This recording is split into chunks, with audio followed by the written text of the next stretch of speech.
Unbox ചെയ്ത് കാണിച്ചിരുന്നതായിരിക്കും. നമ്മൾ ഇതിന്റെ പുതിയ സ്റ്റെൻസിൽസിന്റെ സ്റ്റോക്ക് വന്നിട്ടുണ്ട്. പക്ഷെ നല്ല കുറച്ചധികം ഡിസൈൻസ് ആണ് ഇത്തവണ നമ്മൾ സ്റ്റോക്ക് ചെയ്തിരിക്കുന്നത്. സോ ആവശ്യമുള്ളവർ സ്ക്രീൻഷോട്ട് ചെയ്തിട്ട് പ്രീ ബുക്ക് ചെയ്തോളൂ. So let's unbox.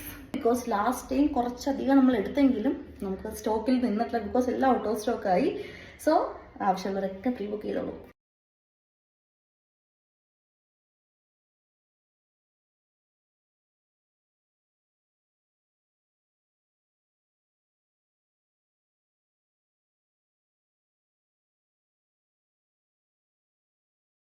ഈ വീഡിയോ കൂടെ കുറച്ച് ഐറ്റം കാണിക്കാം. ഡീറ്റെയിൽഡ് വീഡിയോ അടുത്തത്.